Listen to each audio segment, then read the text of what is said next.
Hello everybody, welcome to another movie review. This time we are reviewing Gung Ho, 1986. Saw this in 2018 recently and gave it a rating of 7.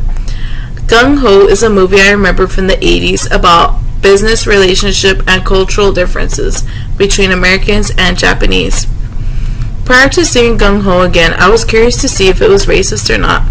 And after finishing the film, I think it's not so bad and can understand where both sides are coming from.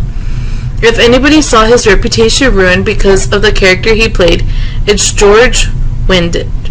I've never forgotten how mean he was to the Japanese, and that image stuck to me throughout his days of appearing in Cheers. It was a career mistake he made.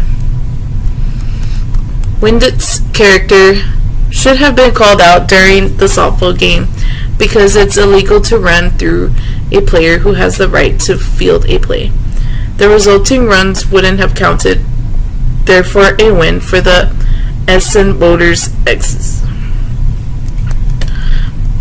Equipped with Steve McQueen's looks, Michael Keaton was a very talented actor back in the 80s, and he made funny movies. He is a natural comic relief in Gung Ho, and is the primary reason to pick up the film, which has a lot of funny scenes because of his presence.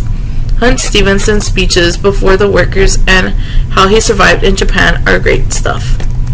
Recently, I read a book called Glass House, The 1% Economy and the Shattering of the All-American Town, and was thinking about the parallels between it and the film. I have to say that I don't really care much for the Americans' problems, and it's true that they have a reputation for making shitty products, most especially cars. So what's the answer? It's simple. Do a better job. Otherwise, I am going to continue buying foreign products because of its superior quality. That's why I didn't sympathize much with the American characters in Gung Ho.